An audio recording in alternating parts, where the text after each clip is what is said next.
Hello, everyone, and many thanks as always for joining this stream.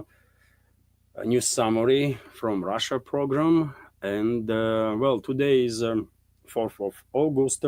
Now it's 11 o'clock in the morning, and I have prepared quite a number of news on some major developments that Russian media and public is paying attention to, and I hope you will find this news segment informative and useful. And if so, dear friends, please, if you can, click that like button and after stream, leave some commentary in the comment section. This might help to deal with the algorithm, especially on YouTube, where our algorithm is extremely aggressive. And at the same time, if you can, please share link of this stream on your social network. Maybe more people will join us as a result of that.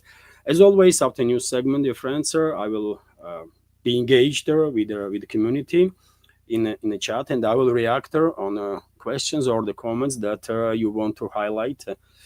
And I will spot to make it a little easier. Please use either capital letter or capital Q or capital letters in the question or the comment that you want to highlight, so that it will be easier for me to spot it, right, while scrolling through chat. That's been said, dear friends. You can also use a super chat feature, dear friends, on my Rumble channel if you want to highlight certain question or the topic. In case, just in case, just saying. I would not miss that for sure.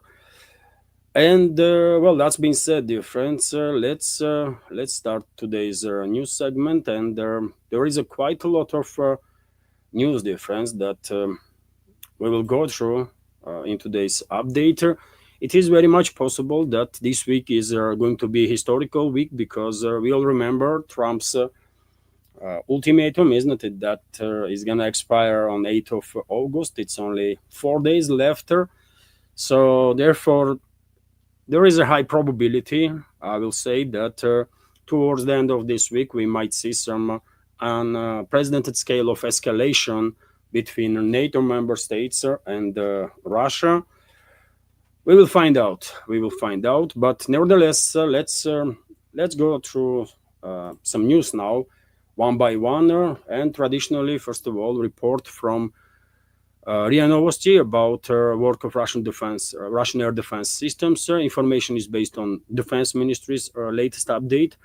So during the past night, from 2300 hours or 11 p.m. yesterday and until 5:20 this morning, air defense systems on duty intercepted 61 Ukrainian drones that were launched by Kyiv regime with assistance of NATO to strike deep into Russian territory. I can give you more specifics on that. 18 drones were intercepted over the Black Sea, 12 drones over the Voronezh region, 11 over Crimea, 8 over the Belgorod region, 6 over Volgograd region, 2 each over the Bryansk and Rostov regions, 1 each over the Moscow region and the Ryazan regions. Unfortunately, yet again, quite a vast geography of these long-range strikes that Western-backed terrorist regime of Zelensky is conducting, or attempting at least, with assistance of NATO. But as always, Russian air defense systems on duty are locked and ready, and they are on regular basis, on daily basis, intercepting vast majority of their incoming aerial targets.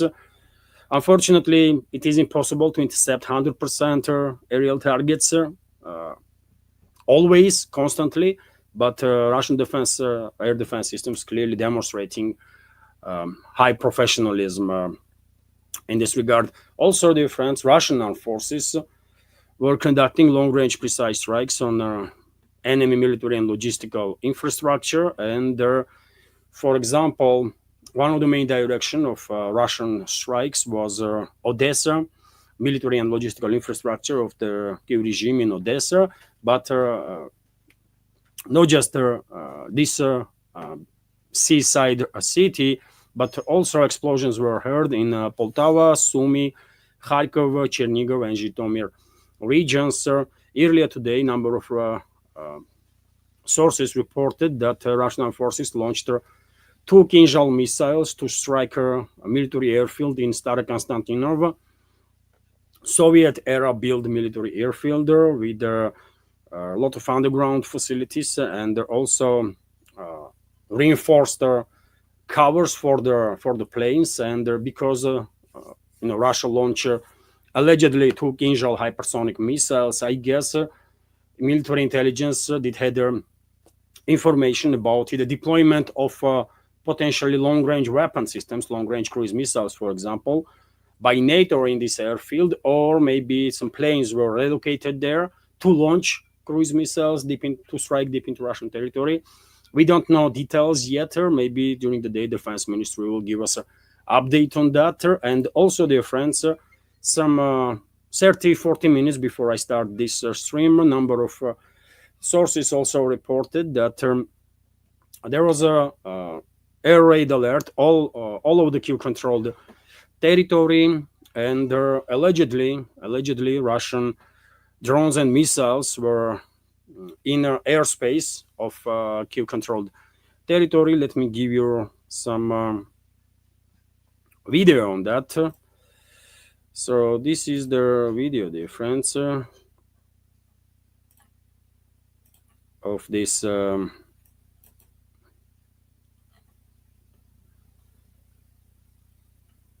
okay, some technical issue here I can see, but I will deal with it in a second. So yes, there was a report that Russian forces launch drones and missiles to strike.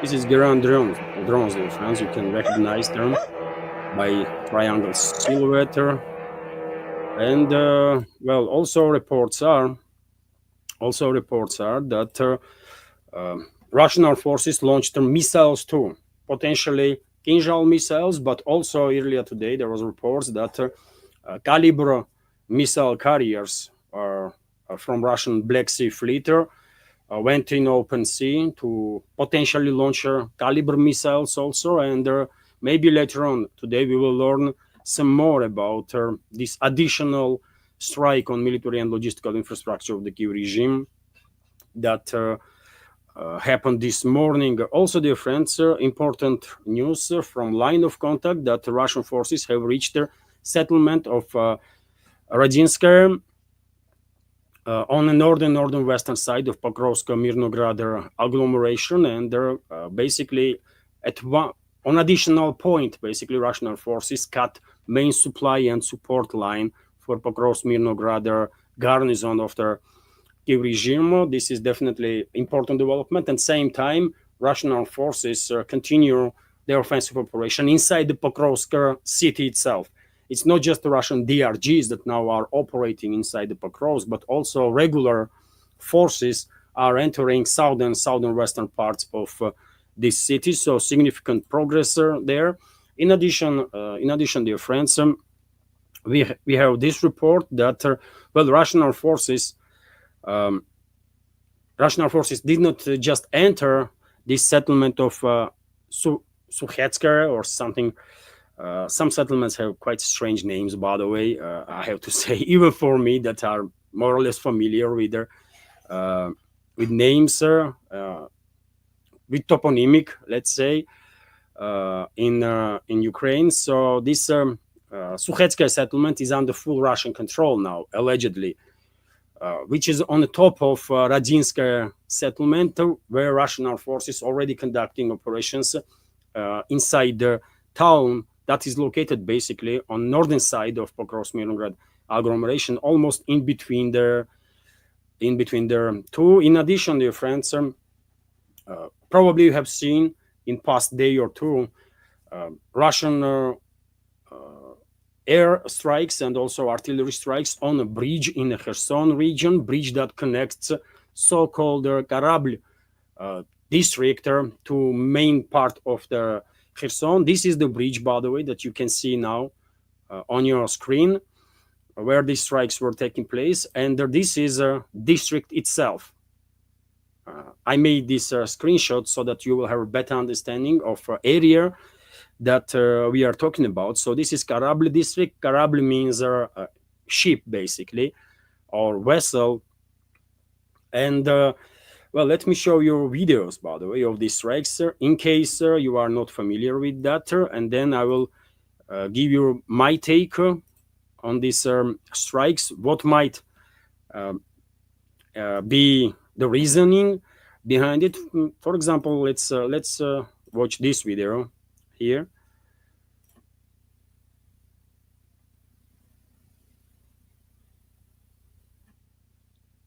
This is the bridge, by the way, and Russian forces were carrying out a lot of strikes in this direction. There is also another video, for example, this one.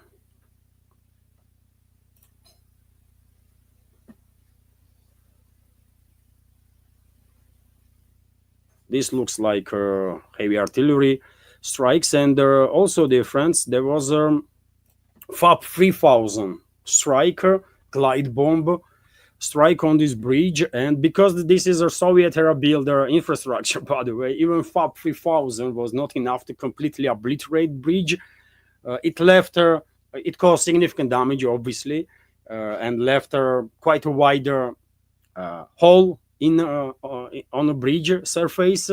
But nevertheless, as you can see, dear friends, additional strikes were needed to make sure that bridge is no longer operational. And in my personal opinion, dear friends, these strikes on this bridge was conducted not just to make it more difficult for Kiev regime's forces in this Karabel district to get reinforcement and any supplies, but maybe, just maybe, Russian forces are preparing operation, local scale, let's say, operation to cross the Dnieper River and to basically liberate from enemy forces this Karabel district, which will be basically cut off from rest of the Kherson city. And once Russian troops, if this is what is going to happen, once Russian troops will establish control over the Karabel district, obviously they will be in a position then to support a larger Russian landing operation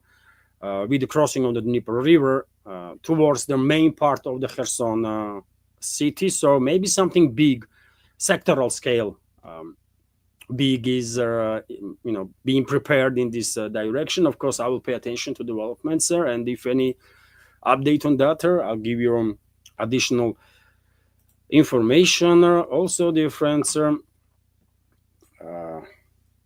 I mean, these technical issues, man, are killing me. I don't know why this is not opening. So okay,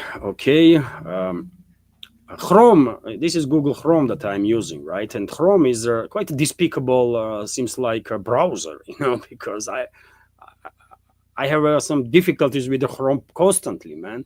I have to switch to Yandex again, man, Yandex browser. But nevertheless, let's continue. So TASS News Agency is reporting that Russian forces take control of a highway connecting Konstantinovka and Kramatorsk, which is also obviously a big development. Russian forces are just about a kilometer away from Konstantinovka city, another main stronghold of the Kiev regime in the DPR. And I guess it's only a matter of maybe a week or two max, and we will see operations are beginning inside the Konstantinovka itself to liberate, and of course, in that case, cutting the supply and support lines of the enemy forces in this town is a priority of the Russian forces, and that's exactly what is happening. So soon, dear friends, we might see liberation, simultaneous even liberation of the Konstantinovka, Mirnograd, and Pokrovsk, right? Or liberation of the city in a short distance from each other in terms of timing. I think this is going to happen for sure. And also, dear friends, I reported yesterday about progress of the Russian armed forces in the Seversk direction, another stronghold of the Kiev regime, and in the DPR. And you can see on your map, dear friends, increased area of the so-called gray zone, which means that Kiev regime is no longer in control of this territory. And if you take a look, dear friends, it is clear that Russian troops are basically on outskirts of Seversk, and Russian troops are advancing not just from southern eastern, but also from northern eastern and the northern flank. And this morning, dear friends, I even saw report on one of the big Telegram channels that Russian armed forces basically finalized clearing operation in half of this Serebryanka forestry, which is, I mean, massive forestry, right? Maybe one of the biggest forestries on European part of Eurasian continent. It's just huge, by the way, right? And this morning, surprisingly to me, some big Telegram channel reported that Russian troops actually finalized clearing operation and are in control of half of this forestry. Let's wait if Defense Ministry will give us such an update, because yet again, I knew that Russian troops were advancing in this forest and conducting clearing operation, but half of it to be already cleared from enemy forces, that's a quite rapid advance, isn't it? In addition, dear friends, TASS news agency is reporting that Ukrainian armed forces lost about 4.2 thousand military personnel in the battles near the LPR. Lugansk People Republic itself is fully liberated from enemy forces. Maybe one or two enemy DRGs are operating here and there, but Kiev regime forces have no control over even a single settlement in LPR. And these numbers, by the way, when I saw these numbers, then I connected this information with the report that I saw this morning about advances of the Russian armed forces in the Serebryanka forestry, western part of which is basically LPR. Western part of this forestry, by the way, this area, eastern part of this forestry is actually part of Lugansk People's Republic. And I guess this forestry exactly the area where Kiev regime mainly lost this huge number of military personnel, like 4,200, right? Which is quite a lot. And now this report that I saw in one of the big Telegram channels definitely does make sense. If enemy lost more than 4,000 troops in that forest, then obviously Russian troops would manage to advance rapidly to finalize clearing operation. But yet again, let's wait what Russian Defense Ministry will share about these developments. We might receive additional information either today or tomorrow. Also, dear friends, we have this report from Vzгляд newspaper that since the beginning of the year, the Russian armed forces have liberated more than 200 settlements during the special military operation. More than 200 settlements, by the way, right?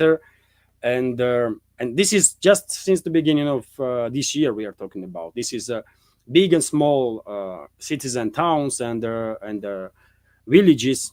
Obviously, latest city, for example, that was liberated is, of course, Chisov Yar, and I'm quite sure it's a matter of relatively short time, and Pokrovsk, Mirnograd, Konstantinovka, and Seversk will join the number of these liberated settlements. But nevertheless, let's go through some details here. According to TASS news agency's calculations, the Russian Defense Ministry's weekly and daily reports show that the town of Alexandra Kalinova, liberated in the Donetsk People's Republic, become the 209th liberated settlement by the Russian armed forces since the beginning of 2025. And this report, by the way, is coming from yesterday, right? And already Russian forces have liberated more settlements because advances of the Russian troops is daily development, right? And I already mentioned, dear friends, that Russian troops, for example, liberated Sukhetskoye settlement on the northern-western flank of Mirnograd, Pokrovsk-Mirnograd agglomeration, right? So it's at least 210 settlements now. I mean, So much for this so-called stalemate, isn't it? That Western propaganda loves to talk about, and Western so-called politicians and their public figures.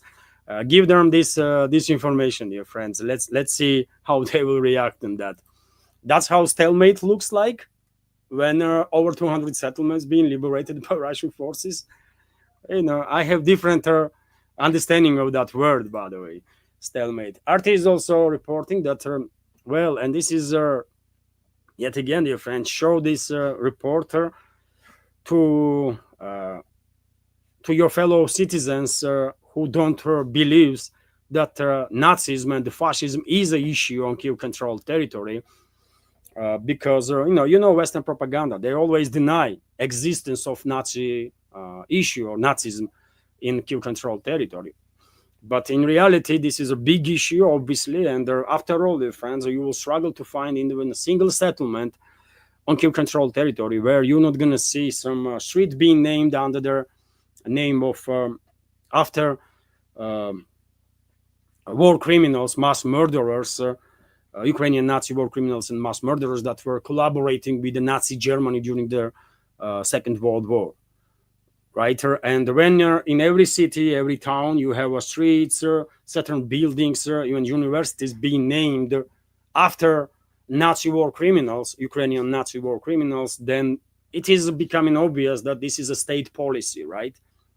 And when state policy is a glorification of the Nazis, I mean, that's the big issue. That's the big issue, although you're not going to hear about it in the Western media, right? Western MSM. But I show you a video now, dear friends. Last day or two, videos began circulating on internet when some bunch of Ukrainian Nazis are actually zigging openly without any shame, right? And show this video to whomever, by the way, that denies, that Nazism is a issue when it comes to Kiev-controlled territory of this or this creation of the Bolsheviks on the name of Ukraine. Let me show you a video on that, dear friends. Just a second. So just look at this and tell me what you make of it.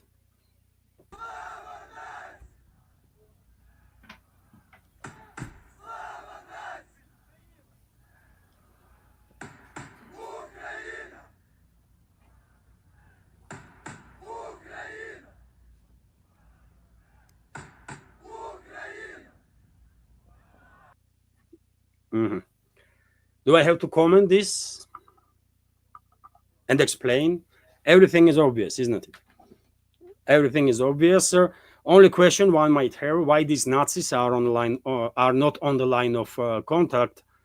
And there is explanation on that, dear friends. Kiev regime, you think, terrorizes people on its controlled territory. How? They are deploying these Nazis, by the way. They are using these Nazi groups, Nazi formations to terrorize ordinary citizens on Kiev-controlled territory that might have a very different opinion from regime itself or the Western masters of this regime, but they've been scared, by the way. They've been scared because thousands, tens of thousands of people actually have been disappeared on Kiev-controlled territory, and no one knows where those people are. Some of them most likely being killed by these Nazi elements. Some of them probably are somewhere in the jail without any allegations or any judicial process. So show this video to whomever denies that Nazism is an issue on our Kiev-controlled territory, because it is. It is a big issue, and that's why Russian side was very clear always that one of the main goals of special military operation is demilitarization and denazification of this so-called Ukraine, and that's exactly what is happening and will continue to happen to the end, right?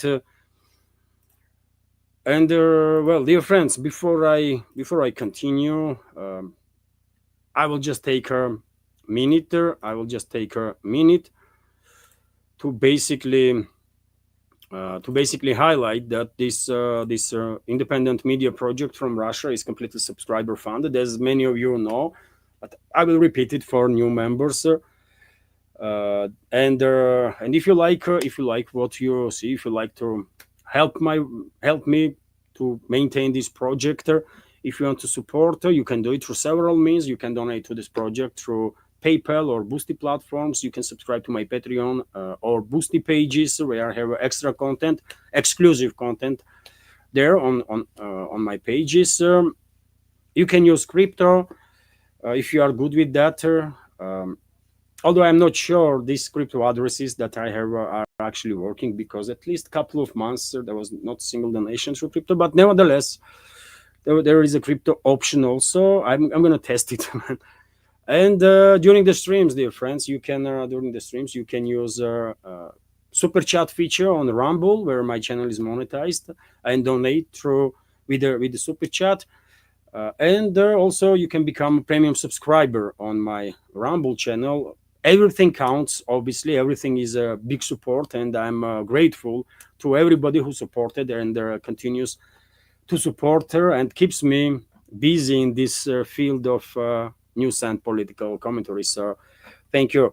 If you are considering to support, all the links, addresses are on this video in description box, and will be in the pinned comment after the stream.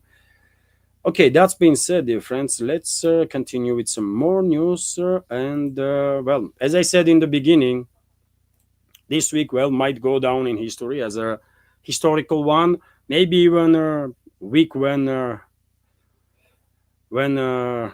direct clashes had happened between NATO and Russian troops.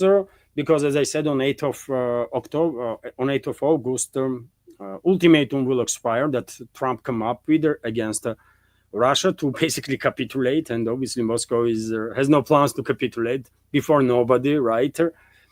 And so yes, probably we're gonna see massive escalation between collective West and Russia in upcoming days. And on this topic of escalation, by the way, Trump continues to talk about two nuclear submarines that, under his orders, have been deployed to some area, right?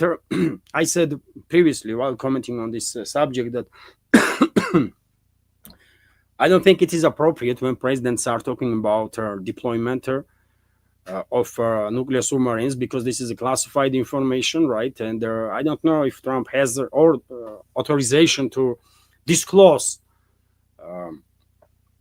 such information, even on a minor scale. That he did not say where exactly submarines were deployed, but sharing the information that on top of whatever other submarines are out of the sea, one or two more nuclear subs were added. This is he's disclosing classified information while doing it, in my personal opinion, right?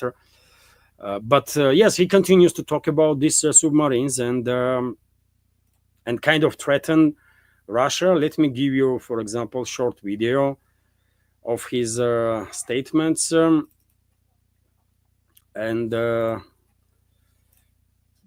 Say, have those nuclear submarines been deployed yet to face Russia? I've already put out a statement, and the answer is they are in the region, where they have to be. So why journalists, or so-called journalists from Western MSM, are continuing to ask these stupid questions, and why Trump is answering? I don't know. Maybe this is all staged, by the way. Maybe White House's press service is asking some so-called journalists to give Trump a question about the matter, so that Trump will again brag about deployment of these submarines or something. Because yet again, this is not normal, by the way. This is just not normal, man. I'm in journalism since 17 years, right? So it's 3 decades plus, and I have never seen this level of irresponsibility that Trump is demonstrating, right? This is not okay, especially when, from military standpoint, as I explained earlier in previous updates, deployment of one more or two more nuclear subs don't really change calculus, right, of the Russian side, for example, because if it comes to nuclear exchange, one submarine is way too many, right? And I remind you, dear friends, that U.S., for example, operates with Ohio class missile carriers, nuclear missile carriers that are tipped with several nuclear warheads each missile, and Ohio has either 20 or 24 silos, right, and 4 missiles, and each is equipped with several nuclear warheads, relatively older nuclear submarines, but extremely capable nevertheless, right? And even one Ohio class nuclear submarine is way too many, or much too many, to basically trigger full scale exchange, because full launch of all missiles from Ohio will send towards Russia dozens and dozens of nuclear warheads, and Moscow don't really have much option in that case to also retaliate in a similar matter, and that's going to be end of everything, right? So it don't really matters. It's a one Ohio submarine, somewhere in ocean, 3, 5, or more, right? Even one is enough to cause a full-scale nuclear exchange. And dear friends, on top of that, let's keep in mind that regularly, at any given point, at least, I believe, at least 3 to 4 U.S. Ohio-class submarines are out in the ocean, escorted by Los Angeles class Hunter submarines for security, and at least similar number of Russian nuclear missile carrier submarines are also out in the ocean, right? Borei class nuclear submarines, for example, that are armed with the Bula-1 missiles, which also each carries multiple nuclear warheads, right? And full launch of salvo from one Russian Borei class submarine is also way enough to basically decimate US. It don't really need another like 3, 4, 5, 10 nuclear submarines to, all of them to launch those missiles. No, even one is enough, right? And then it will become a full-scale nuclear exchange and the end of everything, right? So yet again, Trump is bragging about trust, or maybe he thinks he's gonna scare us or something while talking about these nuclear subs, but he's not gonna scare nobody, by the way. He's not gonna scare literally nobody. I'm communicating with my fellow citizens on daily basis, isn't it? And not even once. And everybody knows that I'm working in this field of news and political commentary. I mean, people that I'm communicating, that neither one, by the way, raised the question of this nuclear submarines that Trump deployed somewhere, because just no one is impressed. Literally no one is impressed. And Russian media is paying attention to these developments, right? It's not like Russian media did not report about these statements of Trump. No, man, all media outlets reported, but still, I mean, nobody really is impressed, because everyone knows that there is a certain number of nuclear submarines out in the ocean anyways, right? And to start full-scale nuclear war, one is way too many. So someone should explain this to Trump, by the way. I mean, so that maybe he will just stop making out, from himself laughing stock or something. I don't know. But nevertheless, threats continue, dear friends, and alternative media and also MSM is talking about what we should expect now once this Trump's ultimatum will expire. Western MSM is mainly focused on, and probably all of you notice that Western MSM is primarily focused on the topic of sanctions and the tariffs, right? And I think this is a deception operation. I think this is a clearly deception operation. Western public figures also mainly are focused on tariffs and the sanctions, while they know perfectly well that neither tariffs nor sanctions gonna impact decision-making process in the Kremlin, right? And so, why they are focused that much then on sanctions and the tariffs? Question is, this is legit question, isn't it? I don't think they are that stupid not to understand that these sanctions and tariffs would not affect Moscow's decisions. So why they are focused so much on that topic? Why they are not talking about possible military escalation and ignoring this subject completely? Maybe because they are engaged in a large-scale deception operation, right? This Western so-called media and the public figures. Maybe that's what it is. And I think that's exactly what is happening, because despite the threats from Washington, from other NATO countries, China has no intention to stop cooperating with Russia, either in the energy field or any other field, by the way. Vast majority of other BRICS member states are on the same position. Only country basically in question is India, right? Only country in question is in India, unfortunately. And it seems like even though officially Indian leadership did not make the statement that they will cut ties with Russia or stop cooperating with Russia in energy field, I think it is a possibility. We shouldn't be surprised, at least if Indian leadership will actually begin distancing itself from Russia, and this decision will have far-reaching consequences for India, obviously. Far-reaching consequences, but nevertheless, it's decision of India, by the way. If they don't want to be friends of ours, then we cannot force them, right? Either we are friends and allies or we are not. That's how it is, by the way, right? And if you are standing next to our enemies, then sorry, but that's problematic, to say the least, right? So yes, India is in question, and I really hope Indian leadership will demonstrate that they are standing for sovereignty of India, because it's a matter of prestige, by the way. If India will bow down now before collective West, then I think India's sovereignty will be crushed completely, and the reputation of India as a sovereign nation will be crushed completely in the eyes of a world community, especially emerging multipolar world, by the way, right? And the possible decision of India to downgrade relationships with Russia probably eventually will lead India being withdrawn from BRICS, because that's the next step that West gonna demand from India. They are already hinting on that, right? But nevertheless, dear friends, obviously, neither tariffs, neither sanctions not gonna influence the decision-making process when it comes to Moscow's strategies and the plans.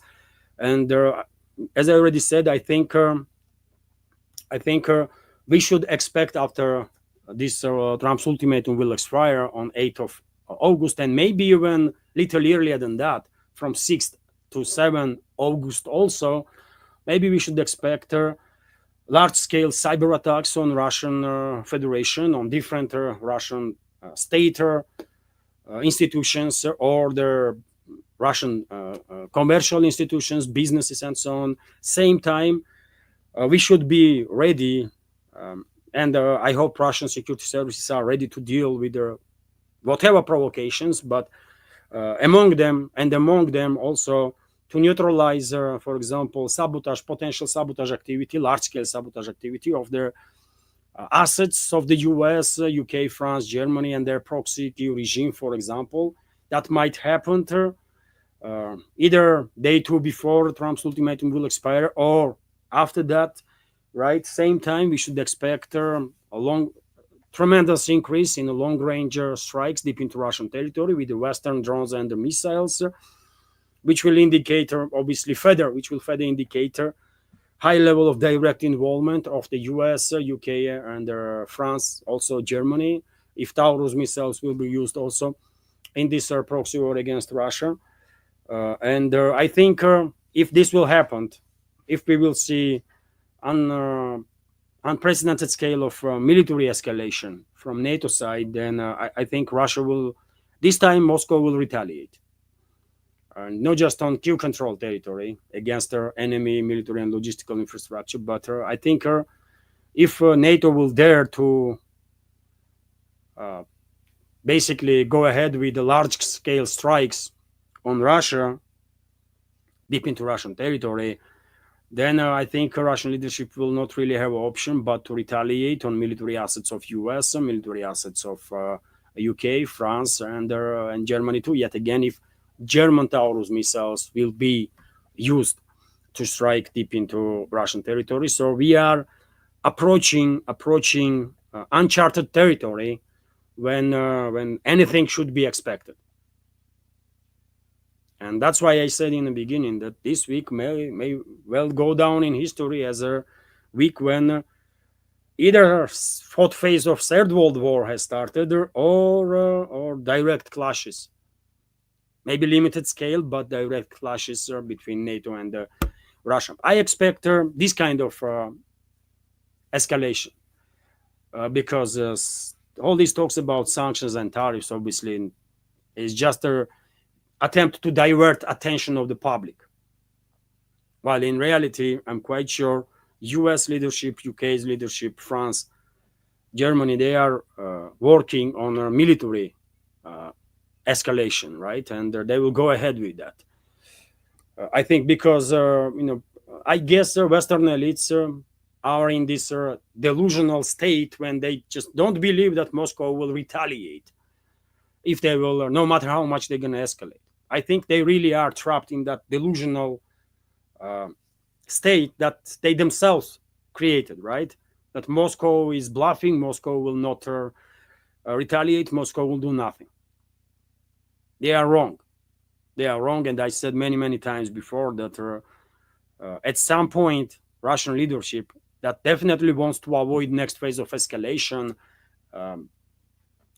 and did many and took many steps, by the way, actually, to avoid next phase of escalation. But nevertheless, at some point, Russian leadership will find itself in a situation when there will be no other option but to strike back.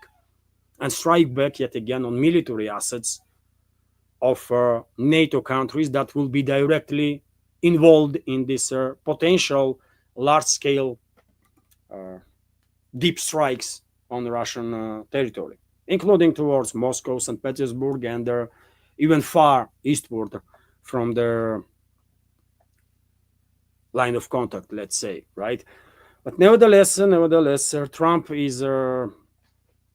continues to talk about Russia, obviously, and he hinted that he has new date now when his special envoy, Witkoff, gonna visit Russia. Earlier, there was reports that Witkoff might come to Russia during the past weekend, right? Either yesterday or day before, but this did not happen, right? Witkoff was in the Middle East. And now Trump is hinting on 6th or 7th of August. Maybe this is also a false statement from Trump because he's clearly engaged in deception operation, right? Not the first time, by the way. And so maybe this is all nonsense. But you know what is interesting? Trump stated that it was Russia that requested talks with Witkoff. I mean, which is even more nonsensical stuff to say, right? Why would Russia have to talk to? Who the hell is Witkoff, by the way? I mean, come on now. Who the hell is Witkoff? You know? I don't know. Why would Russia request talk with Witkoff? With nobody, by the way. With freaking nobody, right? But nevertheless, let's listen what Trump had to say on this matter, dear friends. I give you a short video of that.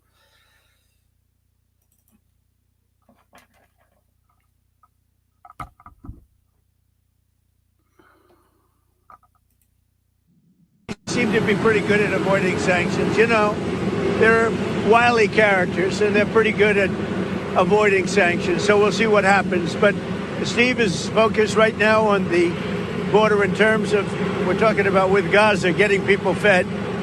And he may be going, I think next week, Wednesday or Thursday, may be going to Russia. They would like to see him. They've asked that he meet, so we'll see what happens.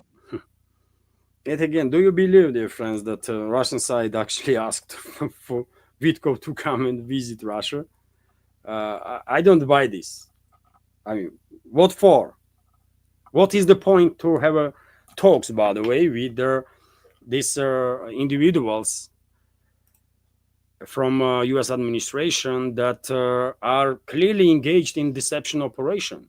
I mean, clearly are engaged in deception operation. So what is the point to have a talk with them? I mean, why should Russia pretend that dialogue, let's say, with anybody who represents current administration from U.S. has any meaning whatsoever?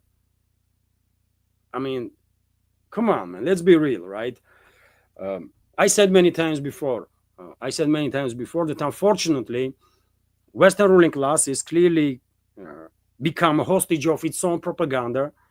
They are actually trapped in that false or fake imaginary world that they created, in which they are winning, Russia is losing, and Moscow will do nothing, no matter how hard they're going to escalate against Russia.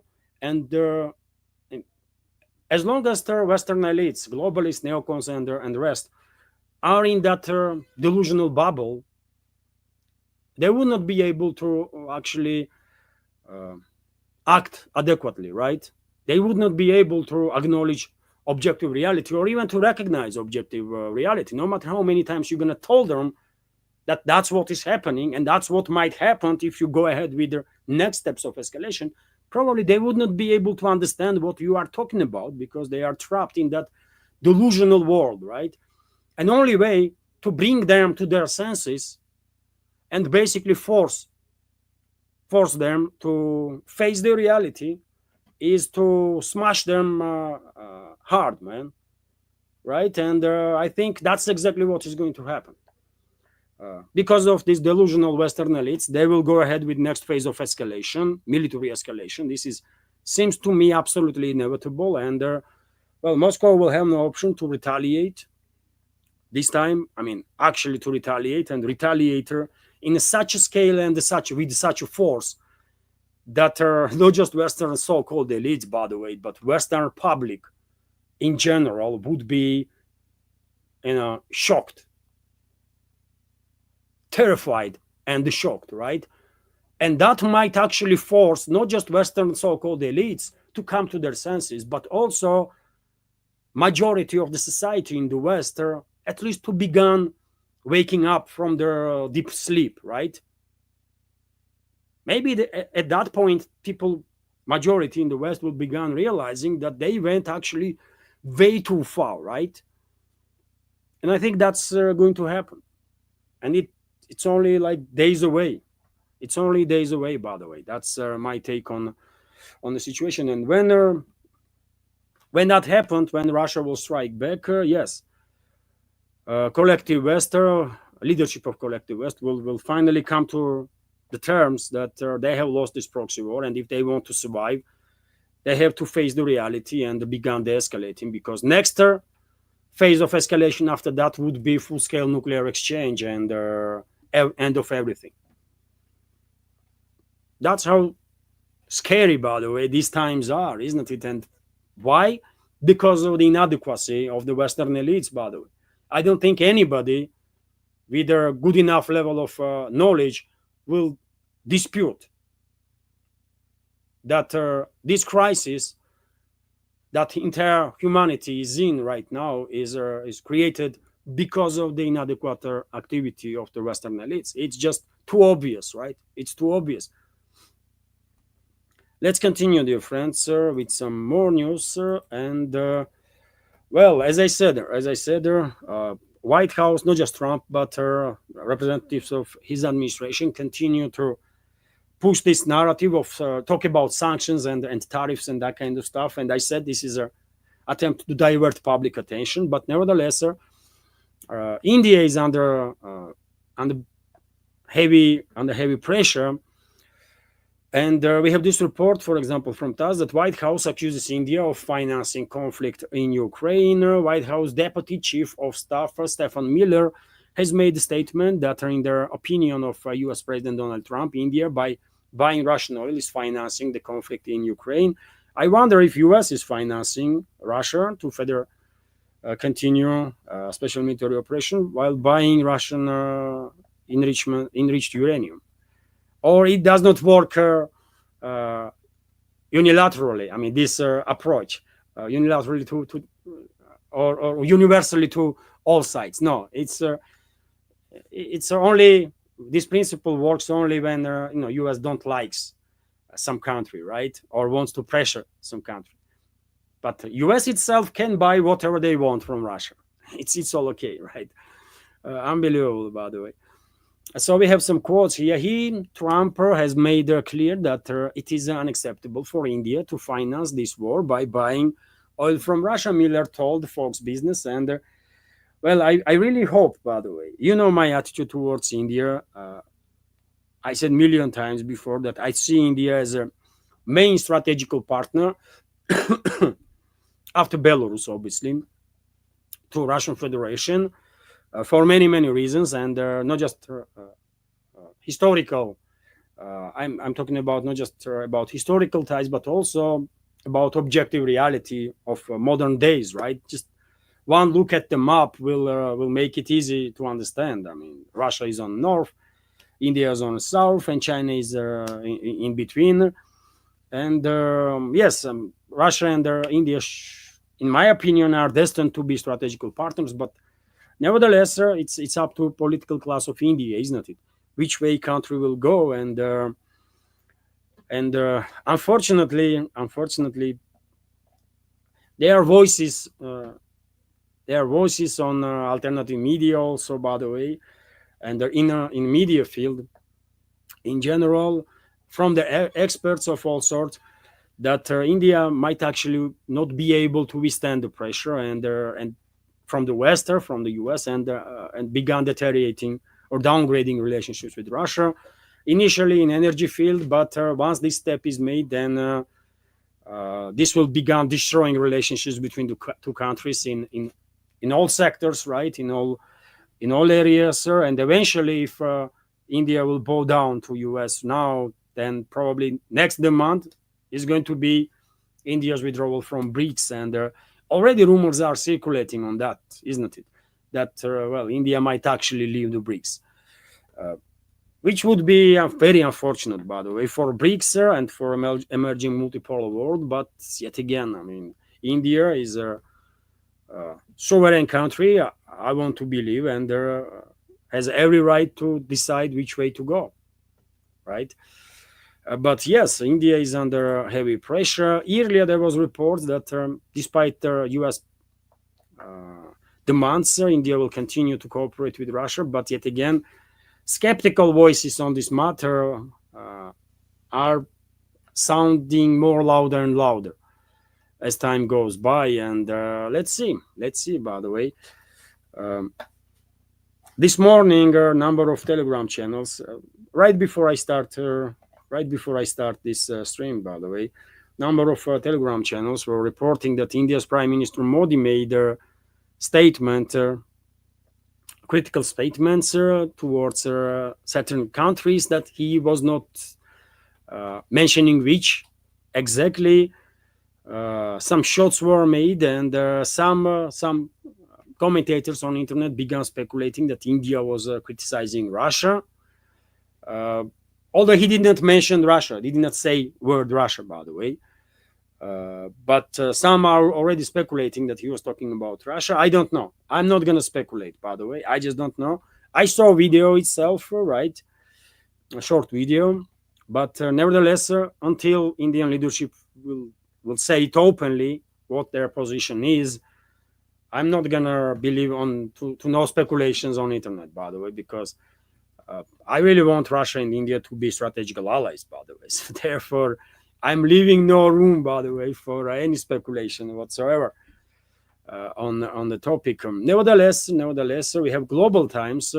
which reports that Brazil and India to continue buying oil from Russia after Trump's threats. Yet again, Brazil, yes, Brazilian leadership has very tough stance. Lula, president of Brazil, is making accusations towards the U.S. and is fighting back, by the way, basically, right? But yet again, India, I don't know. Unfortunately, I'm not that sure.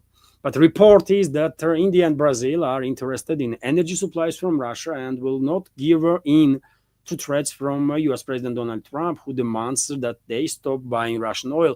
This point of view is cited by the Global Times newspaper, citing their opinions of Chinese experts, and the Global Times is, of course, Chinese newspaper, dear friends. And yet again, I hope Chinese experts are correct and not just Brazil and other BRICS member states, but obviously also India will stand strong against pressure from the West and not even question relationships with Russia. But yet again, we will see. We will see. It's only a matter of a couple of days, isn't it? Only a matter of a couple of days, and we will find out. Also, RIA Novosti's report, and well, Trump not gonna like this news, sir, and his followers, his administration. But nevertheless, reports are that Russia will be able to increase oil production in September to 9.449 million barrels per day without taking into account their compensation plans, according to OPEC materials. On Sunday, there are 8 OPEC plus countries, Russia, Saudi Arabia, Iraq, the UAE, Kuwait, Kazakhstan, Algeria, and Oman, decided to continue increasing oil production in September by another 548,000 barrels per day. This will complete the exit from voluntary restrictions by 2.2 million barrels per day. At the same time, voluntary production cuts of 1.65 million barrels per day are in effect until the end of 2026. The organization will hold its next meeting on September 7, and some specifics, dear friends, when it comes to oil output of other OPEC member states. Saudi Arabia will be able to increase production to 9.976 million barrels per day. Iraq up to 4.22 million barrels. UAE up to 3.3 million barrels. Kuwait up to 2.5 million barrels. Kazakhstan up to 1.5 million barrels. Algeria to 959,000 barrels, by the way, per day. And Oman up to 801,000 barrels per day. And as I already mentioned, Russia will increase in September oil production up to 9.449 million barrels in OPEC countries, by the way. Russia currently is on the second place after Saudi Arabia. Okay. Still, by the way, I mean, almost 10 million barrels per day. It's quite volume, isn't it? And if there was a fear, by the way, if there was a fear among the Russian energy companies that they're not going to be able to sell this oil, then probably we will see plans of Russian energy companies to cut, actually, oil production, not to increase. Even though Russia would have a right, based on an agreement inside the OPEC Plus, to increase production. But because we did not see no cuts or plans on the matter, I guess Russian energy companies and Moscow has no worry, by the way, that they're going to struggle to sell oil, right? Despite all these threats from NATO countries, including US. I think important news here. And yet again, dear friends, even though India currently is a big buyer of Russian oil, and not just for domestic purposes, but India is actually reselling Russian oil and making good buck, by the way, on that, right? India is buying Russian oil, then basically either reselling oil itself to third parties, usually it's Europe, or Indian companies refine Russian oil and then sell refined products, right? Oil products. mainly to Europe again, right? But nevertheless, if India would not be able to withstand the pressure and will cut cooperation with Russia in the energy field, I have no doubts, by the way, that some other countries will jump on the opportunity straight away, right? Because yet again, Indian companies are making billions and billions and billions by being basically middlemen, right, between Russia and whomever other third party is that buys this Russian oil or the oil products, right? So yet again, that's why Russian energy companies have no plans to cut on oil production. Exactly opposite is happening. Russia will increase oil production in September.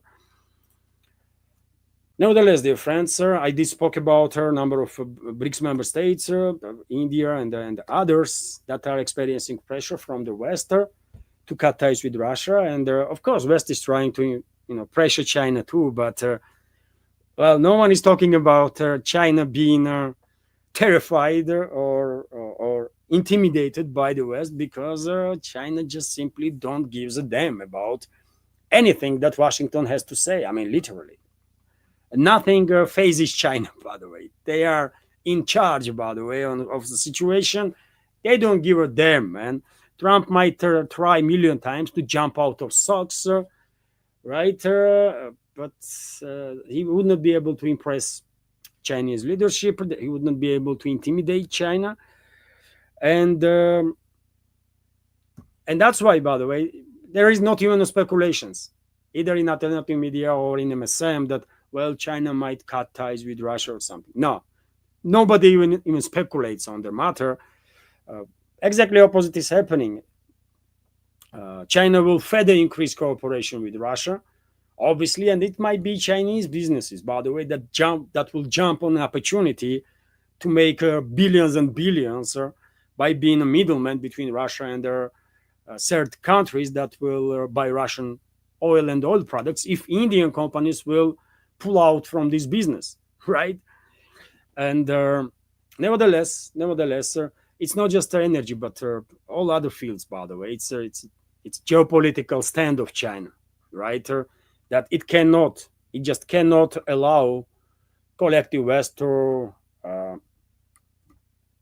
achieve a strategical defeat of Russian Federation that they are dreaming about. And allegedly, it was a China Morning Post media outlet or something, isn't it? Like a couple of weeks ago, which published information that Chinese foreign minister, during his conversation with one of his European counterpart, stated that China cannot allow Russia to lose. Russia is not losing, by the way, this war in any case, with China or without China, right? There is not even a slight chance that collective West will manage to defeat us.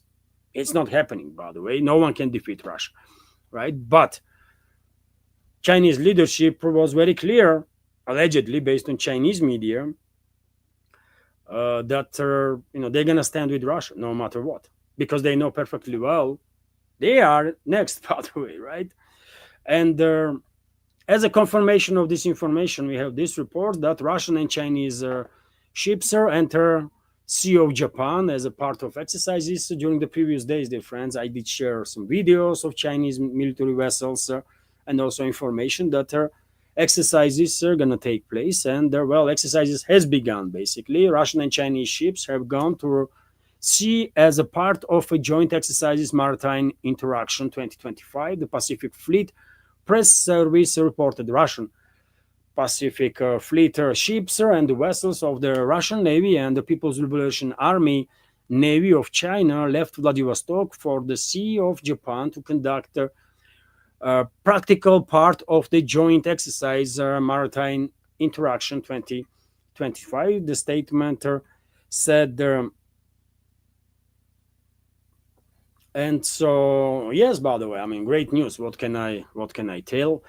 Military cooperation between BRICS member states is definitely important, and the military cooperation between Russia and China is obviously important for deterrence. By the way, just to make sure that U.S. and its allies in the region are kept in check, by the way. You know, that's it. We have no plans to attack nobody, right? But if we will experience attack, then we're gonna retaliate, and maybe even jointly. Who knows? In any case, militaries have to be prepared for any possible scenario, and Russian and Chinese militaries, by the way, are cooperating. Increase in cooperation between Russian and Chinese militaries is on an unprecedented scale, actually, right? Also, dear friends, when it comes to China and why China is not impressed by Washington's attempts to intimidate everybody, including Beijing, is that, well, China is choking, by the way, supply of critical minerals to Western defense companies, according to Wall Street Journal. Right?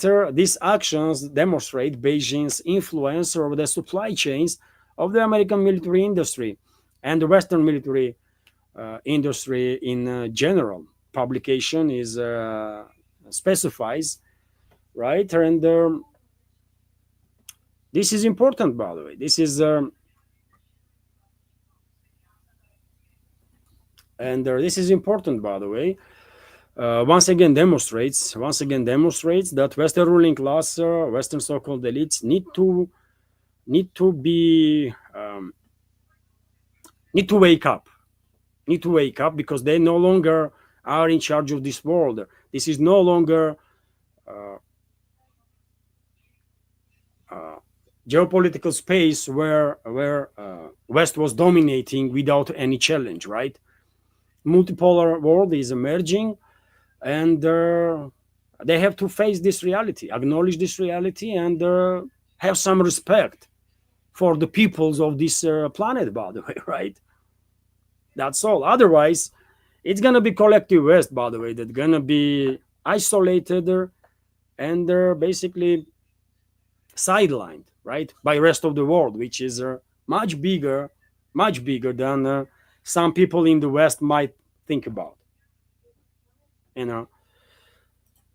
Also, dear friends, few more news, and I will end this news segment. TASS news agency is reporting that NATO considers deploying military corps in Estonia. NATO may decide to deploy a German-Dutch corps of allied forces in the Estonian city of Pärnu. This was reported on August 2nd by the ERR television and radio company, citing the country's defense ministry. Okay, I mean, okay.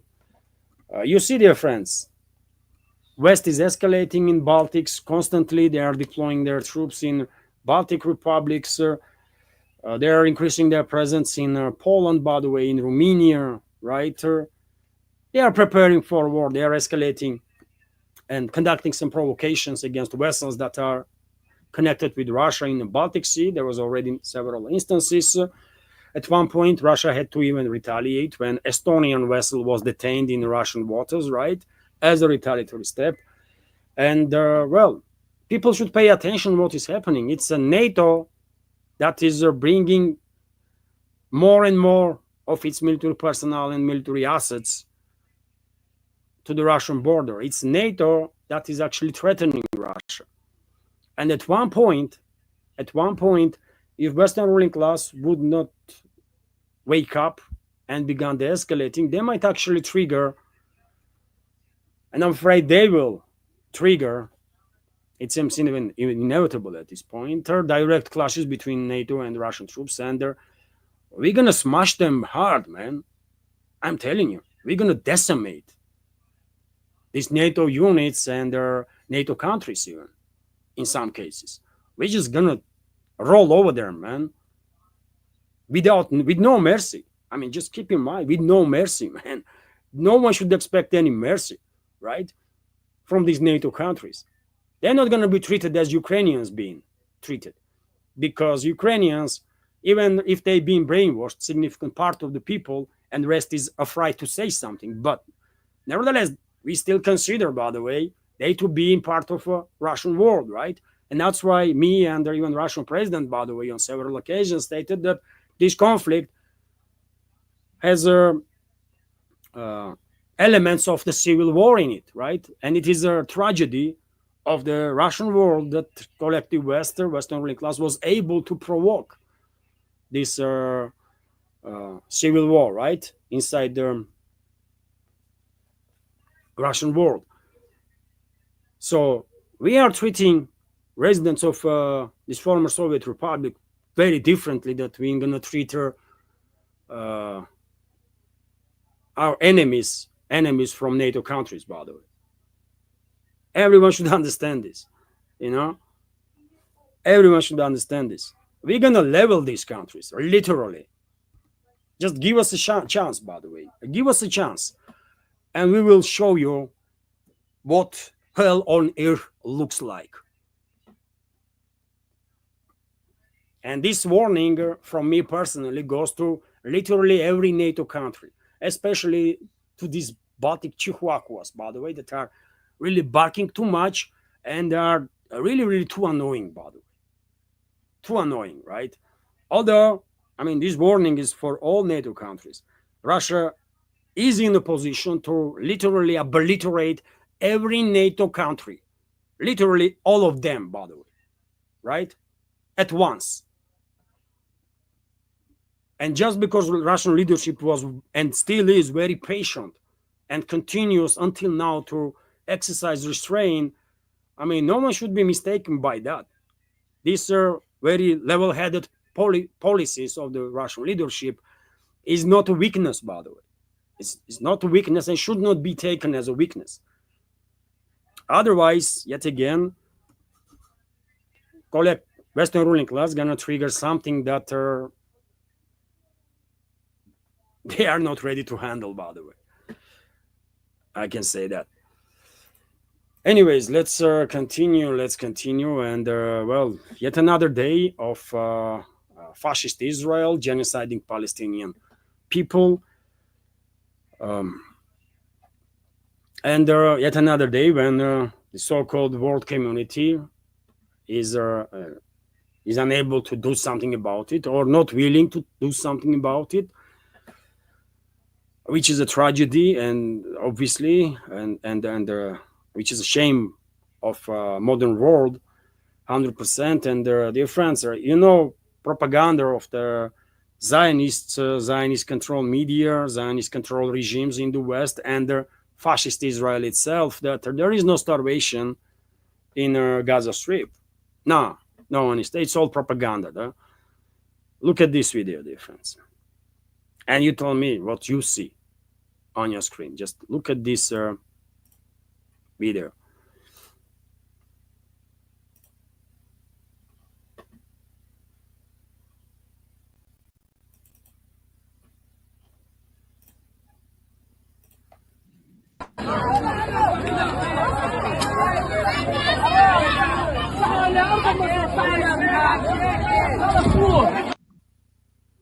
What you see, dear friends, in this video? People, children, by the way, are collecting from the floor flour.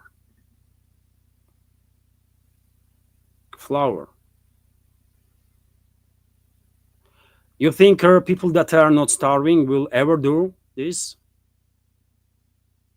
People that have a lot of food will collect flour from the floor to bake something and have something to eat.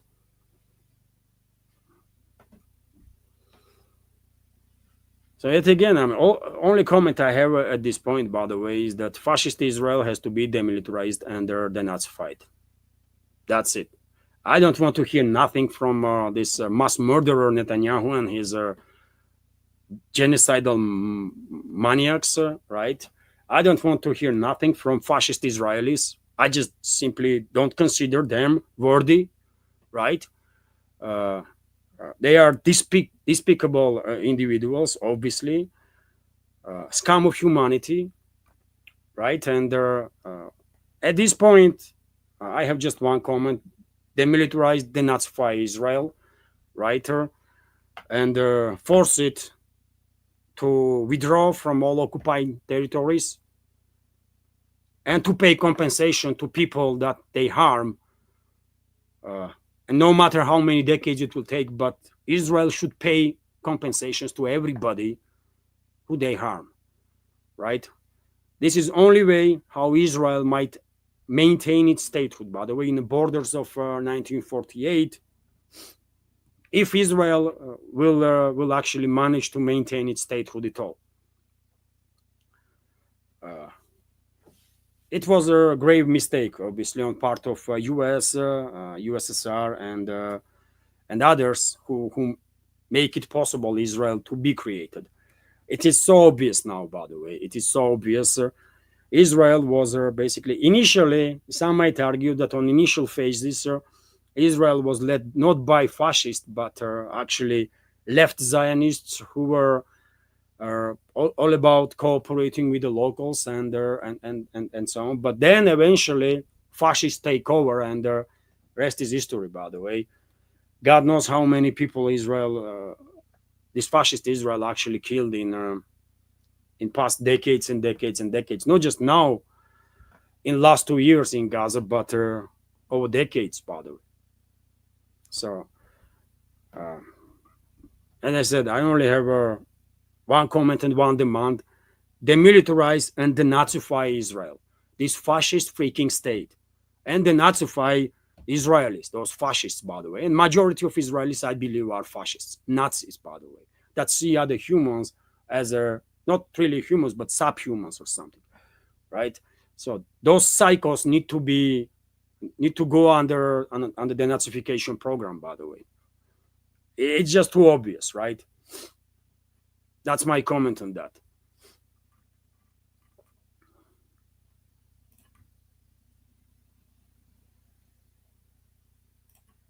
Let's continue with more news, and I want to show you this report, by the way, which is once again, once again demonstrates that U.S. actually is not run by U.S. citizens or the people that are serving U.S. citizens. And you know what? I don't have to comment nothing. You just listen to video, by the way. This is Mike Jones, right? House Speaker. And look what he is talking about. It's just, it's not, I don't know, man. It's crazy. It's crazy what is happening with U.S.'s political class, but just listen to this. Johnson, the 56th Speaker of the House of Representatives in America. We're here with a delegation of members of the House. We're so grateful to be in Israel, particularly on this day, recognizing the destruction of the two temples and 2 times in history. But it is such a moving time for us to be here at the Wailing Wall. We've offered our prayers, we put our notes into the wall as is traditional, and we're so moved by the hospitality of the people and the great love of Israel. Our prayer is that America will always stand with Israel, and that we will we pray for the preservation and the peace of Jerusalem. That's what Scripture tells us to do. It's a matter of faith for us and a commitment that we have. God bless you. You see, by the way, what is he talking about? This scum of humanity, man.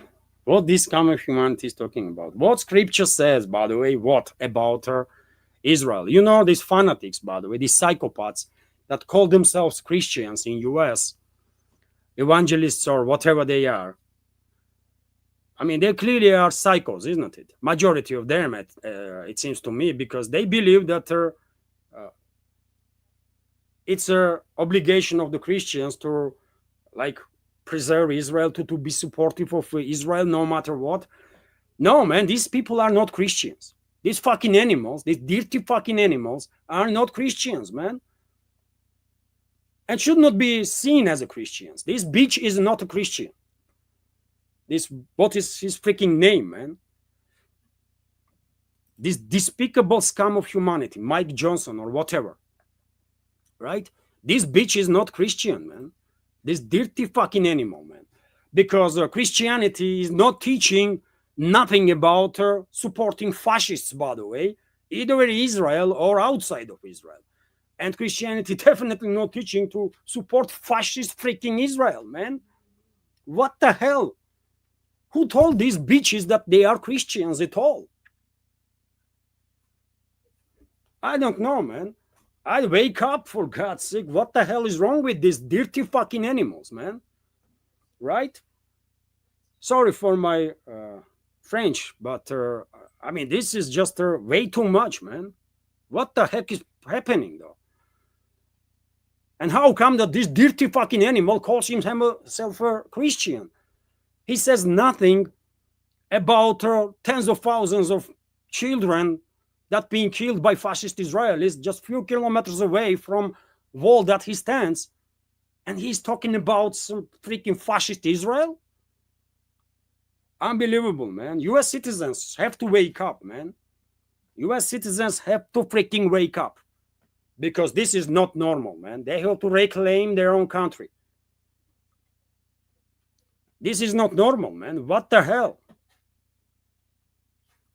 Does US citizens have a dignity, for God's sake? Decency? Self-respect? Who is running your country, guys? These fucking bitches? Really? And you okay with that? Fuck's sake, man. And I'm come on, man. I have to calm down now, but this is not normal, man. This is just not normal when these freaking psychopaths are not just standing with the fascist Israel, but supporting in every possible way. And they call themselves Christians. I mean, this is nonsense, man. They are no Christians, man. They are no freaking Christians, man. These bitches, man. Dirty fucking animals, though. You know? And no one should call them Christians, man. The psychos, bitches of their fascist Israelis, man. You know? That's it. Few more news, sir. Yet again, my apologies for my French, but I mean, this is not normal, dear friends. This is just not freaking normal, no? Am I correct? Okay, I give you this news, sir. And I will end the news segment, or two more news. Grushko, deputy, I believe, of foreign minister, stated that EU lost already more than 1 trillion euros due to its crazy policies that are oriented on cutting relationships with Russia. Of course, I'm interpreting his words, by the way. He said it with, diplomatically, of course. And so let me give you some details. The European Union losses as a result of the escalation of trade and energy cooperation with Russia have exceeded 1 trillion. This was stated by the Deputy Foreign Minister of the Russian Federation, Alexander Grushko. According to the most experts, the total loss from their termination of the energy cooperation with Russia and from their curtailment of the trade already amounted to more than 1 trillion euro. The diplomat told the Izvestia, he noted that in 2013, Russia and the EU had a 417 billion euro trade, and in 2024, only 60 billion euro, while now it is practically approaching a zero. Grushko called this lost profit, lost opportunity for the EU. And, well, you know what? I said for a reason, isn't it, that Europe is doomed, by the way. Europe is doomed. I mean, give it 20, 30 years, and when you look back, you will see that Europe is become either loosely relevant or completely irrelevant part of Eurasian continent. That's just inevitable at this point, right? Only way Europe might have a better destiny is if majority of societies in European states will wake up. But do you have any reasons to believe? I mean, really, do you have any reasons to believe that majority of European societies will actually wake up? No, they're not going to wake up, by the way. They're not going to wake up. Only when it's too late, right? But definitely not today or tomorrow. My assessment, by the way. And you know what? This was a difficult stream. My apologies that I went emotional, by the way. I have to drink some something that some sedatives before stream, by the way. That might calm my nerves down, but anyways, let's finish this new segment of this stream with something of at least partially positive and nice, which is that well, cities in the eastern of Australia are covered in snow, by the way, and you can see on your screen right now picture when kangaroo there is a heavy snowfall and the kangaroo is jumping towards some place. Iconic picture. I mean, nice picture, by the way. Right, that you're not gonna see at least outside of Australia every other day. And so, yes, snow cover of up to 40 centimeters, like the one currently seen in South Wales, has not been seen here since the 80s, by the way. However, not all Australians are enjoying this snow and are happy because of the understandable issues with the communication, with the roads, and stand still at some areas. Also, there are some power cuts, by the way. But nevertheless, I think winter is great, by the way, especially when you have a winter and when you have a snow. And it is a winter in Australia, right? In the southern hemisphere, it's a winter now, isn't it? And maybe it's a rare occasion when there is a snow in Australia, but it happens, right? And well, I wish Australians to enjoy, by the way, to enjoy this weather, to have a great time, and hopefully there will be no car incidents and no destructive elements, by the way, due to this snow. Like let the people enjoy the lives, right? Okay, this is it. Snow in Australia. And okay, that's a new segment for today. What that's the new segment. And well, we're gonna have I will join chat, by the way. Now I will scroll and through chat, and if I see questions or comments that are directed to me, I will react on it once I spot it. There was no donations, no super chat, no nothing. Okay. Yesterday, dear friends, I had, as you know, fundraising stream. I had to cut that fundraising stream a little earlier due to some stuff that I might explain later on. But after stream, there was a donation through PayPal, and let me just highlight this moment. Let me give a shout out to Kenneth. Thank you very much, Kenneth, for your $20 donation yesterday. I appreciate your support, your attention. Truly grateful. Thank you. And today, during the stream, there was no super chat, no donations. So therefore, I have nothing to highlight.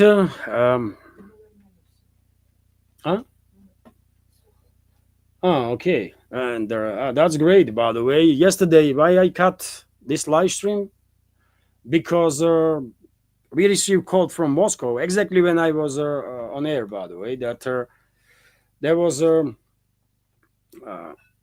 people under our floor in an apartment building were complaining that there was water was dropping, right? And they call us. And we are not in Moscow right now. We are on a summer holiday, right, in North Ossetia, Alania. And we could not go, by the way. I mean, if it was that necessary, I would, of course, fly to Moscow. But I did not wanted it. And that's why we left key to our friends there, our relatives. And they went today to check the flat. And, well, there is no leakage in our flat, by the way, that we are renting. Maybe on an upper floor somewhere, and in our flat there is no leakage, nothing, right? So I guess from upper floors, someone had some emergency, and somehow maybe through pipes or something. This water went downstairs. I don't know, man. But well, that was the reason, that emergency situation, by the way, that I had to cut live stream yesterday shortly, because I just had to, do some communication. So it's all good now. Okay.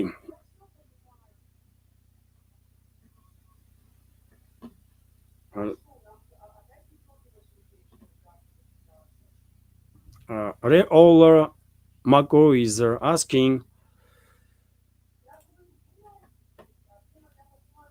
question is from Real McCoy. Among Ukrainian politicians, who do you think would be an acceptable replacement for Zelensky? Or replacement of Zelensky? Acceptable to whom? Acceptable to Moscow or to Zelensky himself? I mean, it does not really matters what is acceptable for Zelensky, really. He's finished anyways. He's finished anyways. But when it comes to Moscow, who would Moscow will accept? You know what? There have to be elections. It has to be elections there.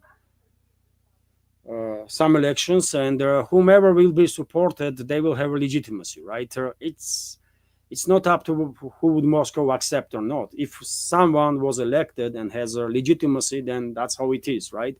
And Moscow will accept that reality.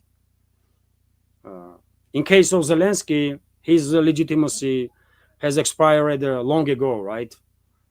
And that's why Moscow was always focused on point of legitimacy of the leader of the Kiev regime, who will eventually sign up for documents about the escalation or ceasefire or whatever will be achieved between the sides, right? Other way, I mean, if you ask me, is Zaluzhny more acceptable for Russia or than Zelensky? I don't think for Moscow it's much difference between Zelensky and Zaluzhny. Both are Nazis, by the way. Zaluzhny, one should keep in mind that Zaluzhny, who is used to be head of general staff of Kiev regime and now serves as a Ukrainian so-called ambassador into UK.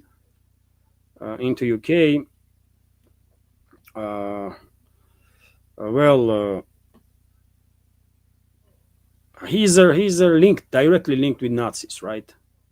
There's a lot of evidences of that, and obviously Moscow despises that kind of people, right? It's that simple, and unfortunately, it is Zaluzhny that probably will replace Zelensky in near future. Eventually, although you know my take on the fate of Ukraine, by the way. Once this conflict will end, there will be no more Ukraine on the political map, most likely. Western parts of Ukraine will be reclaimed by Poland, Hungary, and Romania. And the rest of the territory will, after referendums, will most likely join the Russian Federation. Although I will leave just slight chance that Kiev and surrounding few regions might maintain statehood, quasi-statehood, on the political map as a landlocked quasi-state, although only in the zone of Russian sphere of influence, completely free from the West. That's how it is. So therefore, it don't really matters with whom Zelensky will be replaced. Now plans of Western so-called elites don't really bother us that much. We're gonna do what we're gonna do, and that's about it.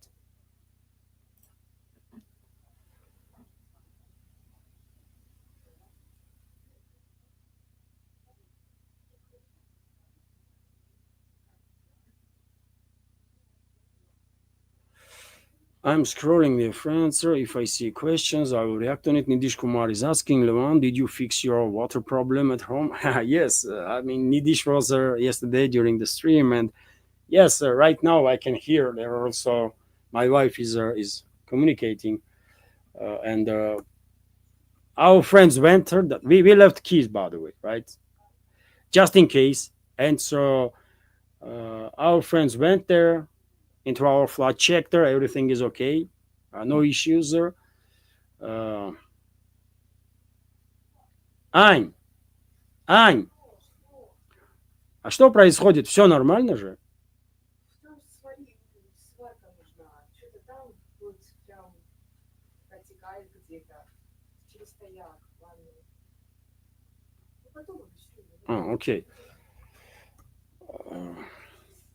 В общем, yes, I guess it's all okay. After this stream, I will learn some more details, by the way. But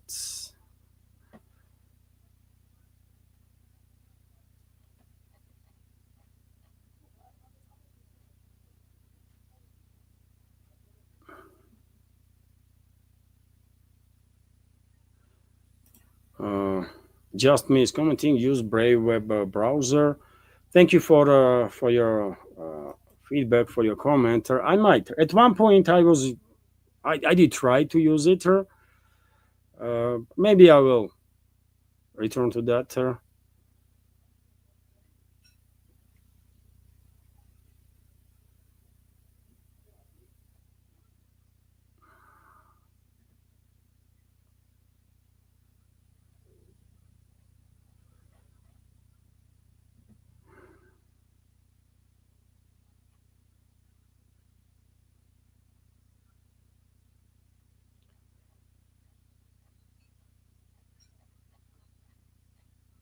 So, dear friends, if I'm gonna miss your question, I'm scrolling fast now. Once again, my apologies that I went a little too emotional, but it does influences me, by the way. I mean, when I see on literally like every hour, by the way, I'm working with the news, right? When I finish this stream, I'm gonna start preparing next stream, right? And at the same time, I'm gonna go through dozens and dozens of news, and also update my Telegram channel, Twitter X, and I see these horrors, by the way, literally every hour, right? And it will get you at some point, right?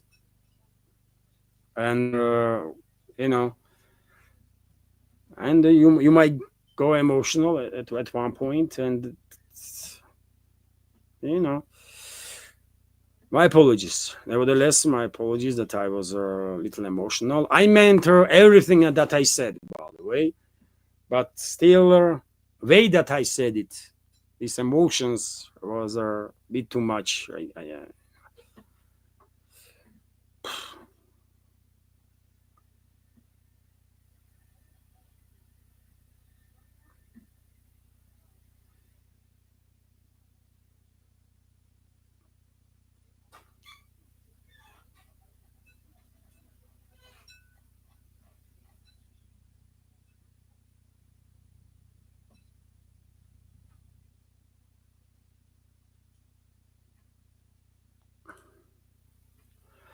Levon, why are you so naive? Do you think West can't orchestrate elections? You mean on Kiev-controlled territory? Of course they can. I don't believe there is any true elections in the West, by the way, or ever was. At least not in last quite a few decades. I don't believe that citizens of US or citizens of any European country actually are making decisions, by the way. I really don't believe in that. Western so-called elites are just too good in the propaganda, right? In creating the illusion that people have a choice, right? While in reality, people don't have a choice. And we see when plans of the Western elites go sideline, then they are taking off gloves, right? And we see that in Romania, isn't it? We see that in Romania. So if Europeans or citizens of US think that, oh, they have democracy, they can choose this leader or that leader, and they are influencing something there, then, well, they need to wake up. They need to wake up, by the way, because ballot box is broken all over the collective West. All over the collective West. It has no freaking idea for who you vote, right? It has no difference It makes no difference, nothing. For whom you vote, Western ruling class will win anyways, and their policies will stay in line of whatever agenda Western ruling class has. I mean, do we really need more examples of that or more confirmations of that? Take a look at the US, by the way. I mean, if you can tell me that ballot box is not broken in US, then wow, you know. So of course they will orchestrate whatever, but it's a game, isn't it? That, well, there was elections, and well, this one, let's say they bring Zaluzhny, right, and took out Zelensky. No, they will say, well, Zaluzhny has legitimacy, right, because there was elections, and some 55 or 60 or whatever number did voted for him, and whole world will recognize this dodgy game, right? Whole world will recognize that, yeah, there was elections, so Zaluzhny now legit. And therefore, if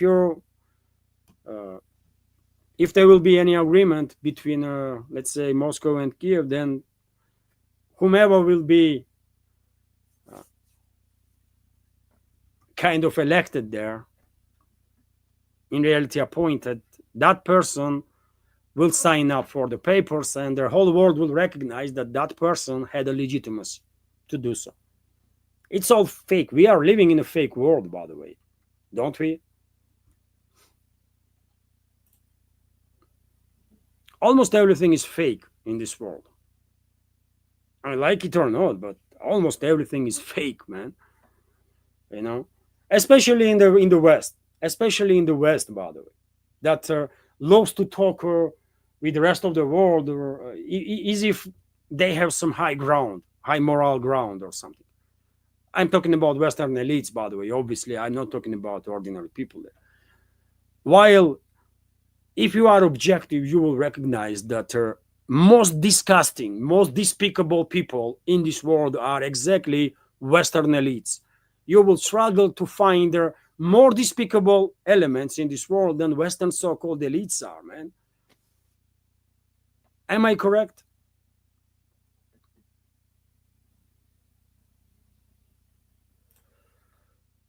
Bob Hope is commenting. Levan, your thoughts on the floods in Russia we see in the news?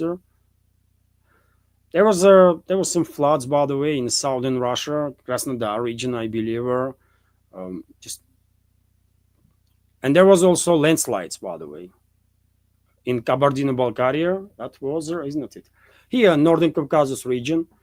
I guess in some parts of the southern Russia there was a heavy rain, right? And there was a landslide. Also, there was a landslide in Georgia, by the way, not far away from the border crossing between Georgia and Russia. There was a massive landslide there too. I guess due to rain, by the way, some rivers are going wild, and there are also landslides being provoked. But I mean, nothing extraordinary. It's nothing that is on a like regional scale or something. So that's it. I mean, what do you expect me to say? I mean, I don't know. It's just floods that happened here and there, everywhere in this world, right? So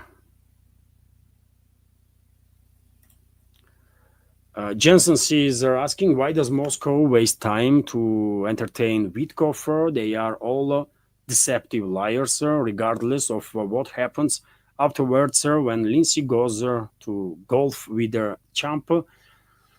Well, I'm on the same page with you, Jensen. I have no idea why would Moscow entertain Witkoff, really? Why would Russian president, for example, waste the time to meet with him? And maybe he wouldn't this time.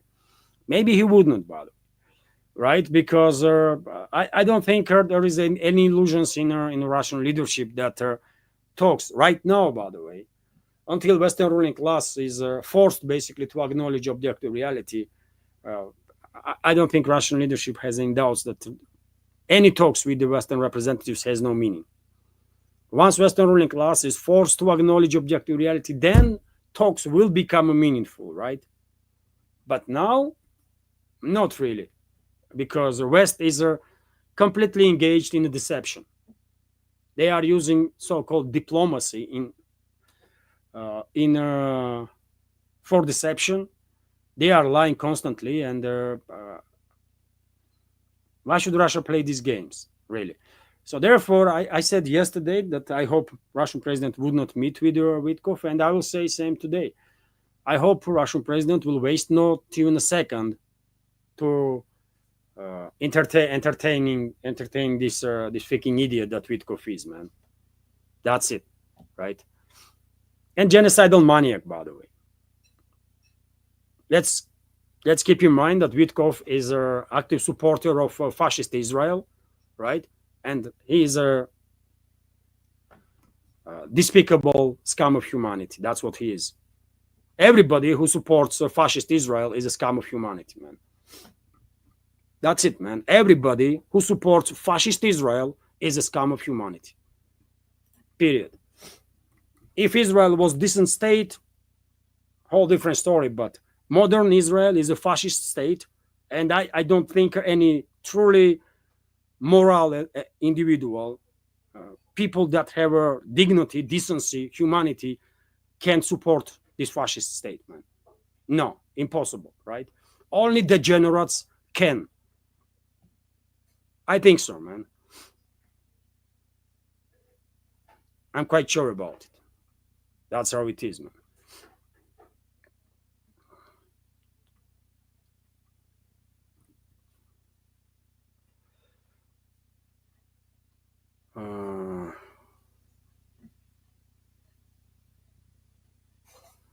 I just saw a question and I lost it.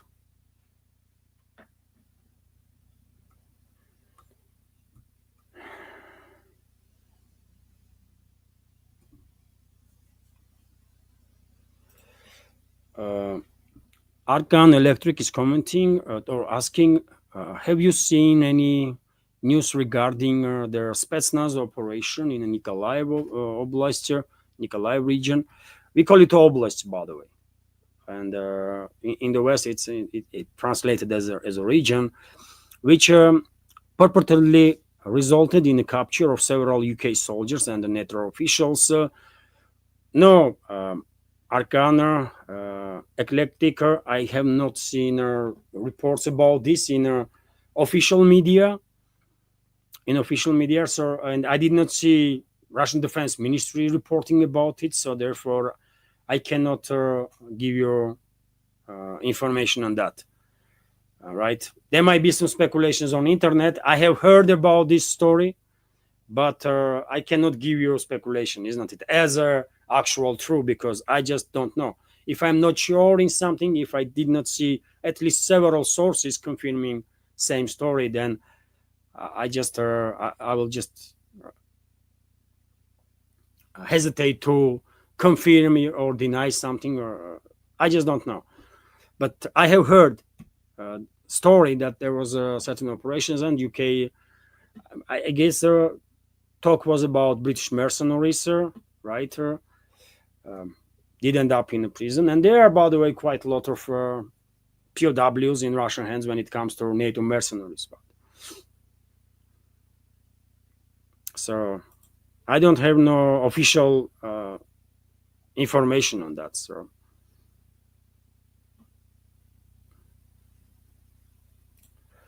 also, Gene HFX is asking, US have no defense against hypersonic weapons. Will Russia have defense against them if the US develop this tech? Well, Russia already has like S-500 air defense system, right? Which is primarily built to deal with hypersonic systems.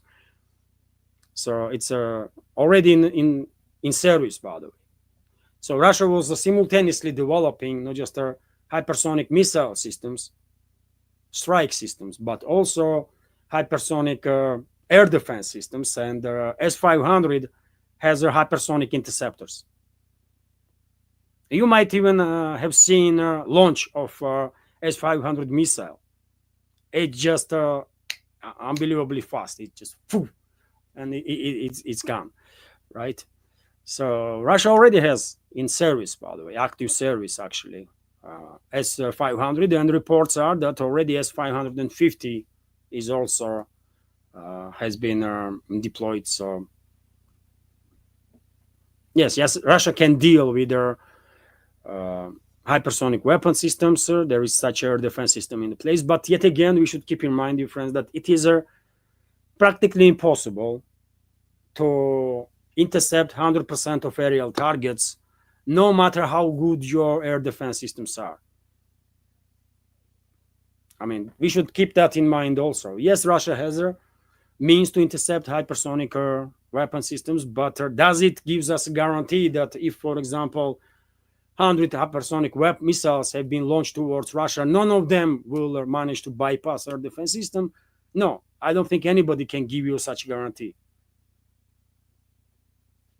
You know,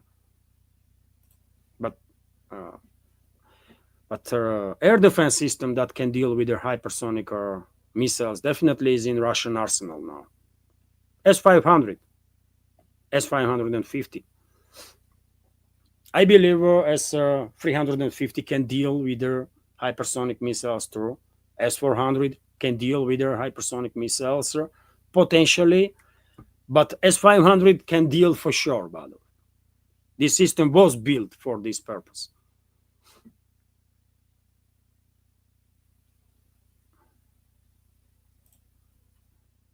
Nidish Kumar is asking, Levan, why are you avoiding Don Zugar's question? I only see one question from Don Zugar, Nidish, and he was saying that Russia is guilty. He is blaming Russia for Israeli actions, by the way. So, I mean, what should I comment on that? I mean, he is not blaming US. He is not blaming collective West countries. He is blaming Russia. What? Really? I mean, there is a question and the question, isn't it? I mean, if question is, I mean, I'm not going to react on every question that I see, you know. If question does not make no sense to me, then, you know, what should I say about it, right? I saw one question, you know, I'm paraphrasing now, but basically he was blaming Russia for actions of Israel. I mean, come on, man.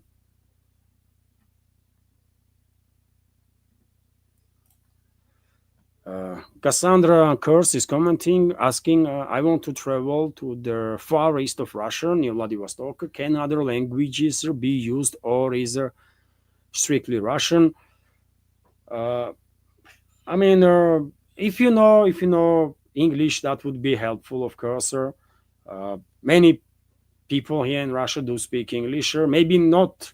English is not as common language as it is in, let's say, Norway, for example, where I guess everybody speaks English, but you know, nevertheless, you know, many people do speak English. Many people do speak French or German. English probably are just more popular. You know, if you know Chinese, by the way, in far east of Russia, in the cities that are close to China, Chinese language might be useful. You might see some signs, by the way, in Chinese, even in Moscow, by the way. In areas that are popular among tourists, quite often you see Russian signs, obviously English signs, and even Chinese signs, right? So if you know Chinese language or the alphabet, then that will be helpful too. But yeah, I mean, Russian. I mean, yeah. And you know what? AI can help with Russian language, isn't it? If you want to ask something, you just translator programs are quite helpful in that. You just say it in your language, and program will translate it in Russian and will say it in Russian. So you don't have to really do much, right? So and they are. I believe there are at least, you know, quite a few programs that are useful in this sense.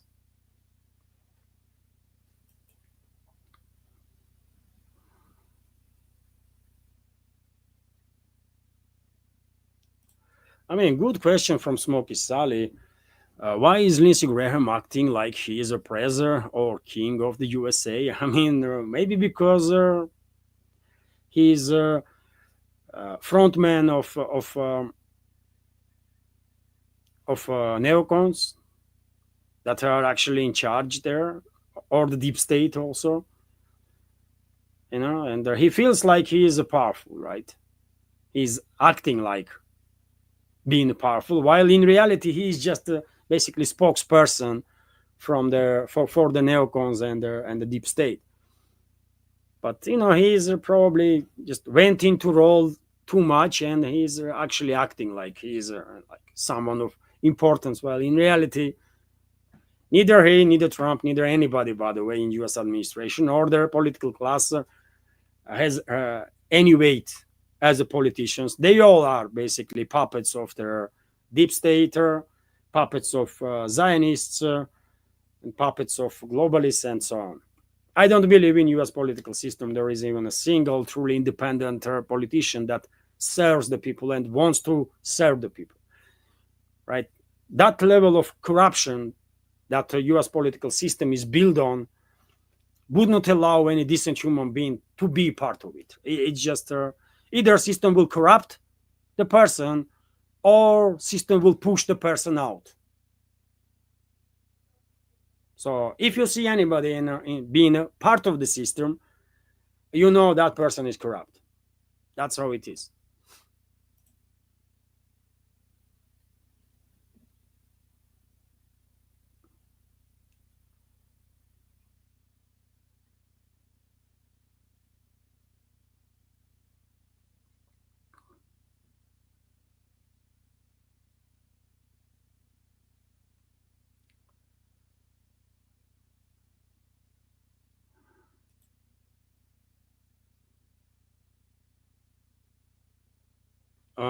Katie Mix is asking, can you respond to Arkan's other question? Oh, where should I find that question? I'll try now.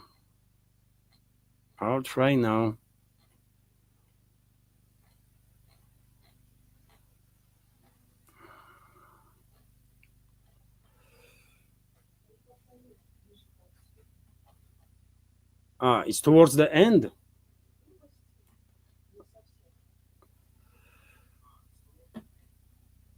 Oh, I see question. So I guess you meant this question. Arkan Electric is asking, Eclectic, sorry. There are around 2 million Russian-speaking Khazarian Jews from the former Soviet Union living in Israel. How much influence do these people still have in Russian domestic politics? You are talking about Ashkenazi people, right? Among Jewish community, as I understand, there is divider, right? They have different names for each other, and European settlers being called Ashkenazi. Correct me if I'm wrong, dear friends. And there are many people believe that these Ashkenazi are actually descendants of the Khazar people, right? There was a Khazar Khaganate at one point in history, right? In southern Russia, approximately, in southern parts of modern Russian Federation. And at some point, elites of the Khazar Khaganate made decision to embrace Judaism, right? And I guess significant number of their population under their control also joined Judaism, and that's why quite often this terminology is used, that these are Khazars in regards to European settlers. They are no longer Khazars, by the way, I will say, because they are just European Jews or Indo-European Jews that been assimilated in different societies. Some are Russian Jews now, some are Polish Jews, some are German Jews, some are, I don't know, you name it, right? So if you are asking about influence that Jewish community here in Russia, might or might not have on decision making process in of the Kremlin, then well, I mean, let me be 100% honest, dear friends. I don't really pay much attention to who is a Jewish or who is a Christian or Orthodox or Christian Catholic or who is a Muslim. I don't pay much attention to that, right? When I see a person, I judge based on their decisions, right? Their steps, um, and therefore I cannot really tell you that I know that many Jewish people that are very active in the public field. There are some because there are some people that are love to highlight that they are this or that, right? So if they talk about it, then I know. But if they are private about their private life, then I don't know and I don't care, right? And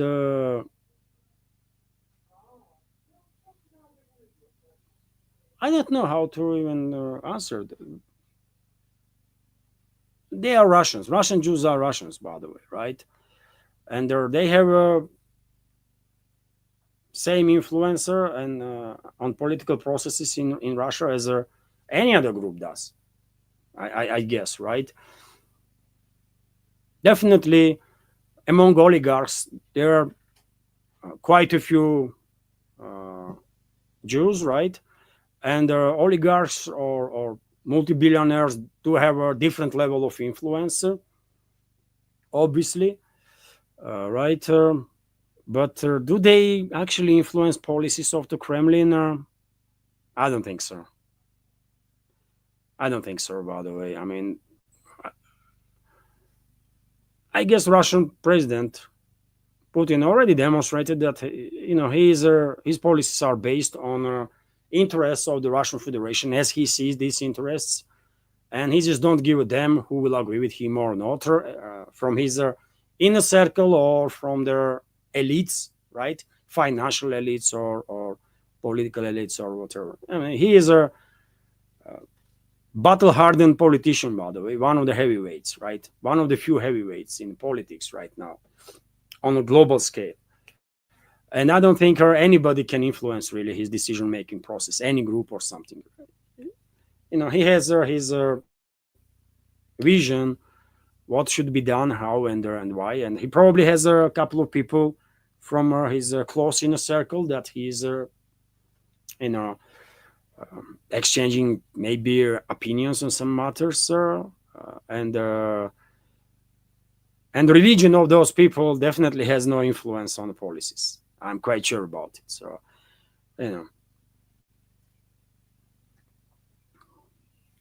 that's my answer. Maybe in US situation is different because there is APAC in US and there are other magnates that are actively engaged in the politics. But in Russia, by the way, one of the first steps what Putin did, by the way, he basically dealt with the oligarchs that were trying to meddle in the politics. One of the first steps he took when he became a president of the Russian Federation is to deal with all sorts of oligarchs that were thinking that they are the kings, right? Because that's how they felt during the Yeltsin's era.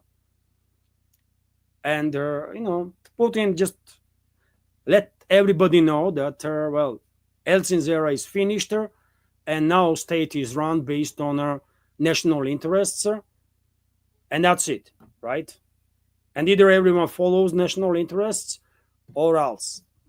And some were disagree. Some of those oligarchs had some ambitions, by the way, like Khodorkovsky, for example, Medinsky, and some others. They were thinking that they're gonna run their show forever here in Russia, and they've been crushed, right? They've been crushed as a result of this struggle that they began with the country. And where are they right now? Maybe in Israel, maybe somewhere in Europe. I don't really care, but Russian president did made very clear from the beginning that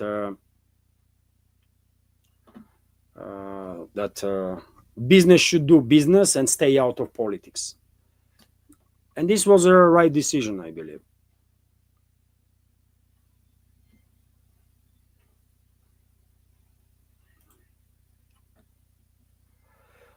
What will Russia do with the captured British MI6 agents from the Chakovo? Well, yet again, dear friends, I cannot confirm, right, that there was some special operation as a result of which SIS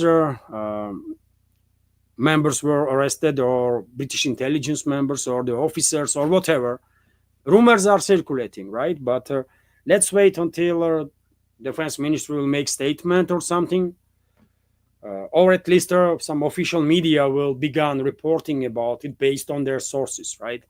So we will have some more basis, more ground for the better understanding of the situation. But if there was a operation of Russian special forces as a result of which SIS fighters or the British intelligence services members or officers were captured, then I guess behind the closed doors there will be negotiations between London and Moscow. And if during this operation some of these hostiles were eliminated, probably bodies will be transferred to British side in that case. And if some of them are still alive or were taken prisoner, then probably also negotiations will take place, and they will be exchanged on someone else. I don't think Russia will parade them before the screen, by the way, before the cameras.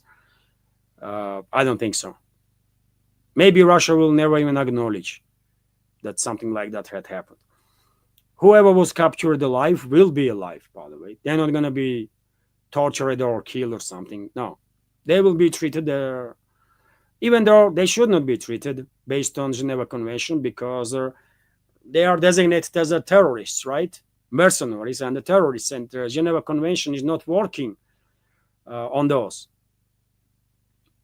But whoever was captured alive, they will be treated, normally, and at some point in the future they will be just exchanged.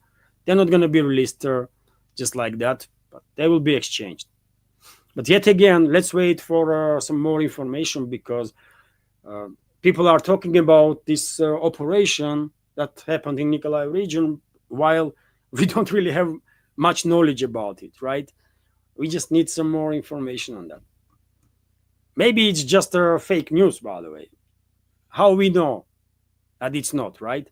So that's why I'm saying, let's wait what Russian defense ministry will say, or what Russian media outlets will report, even based on their sources. At least they will give us some better understanding, right?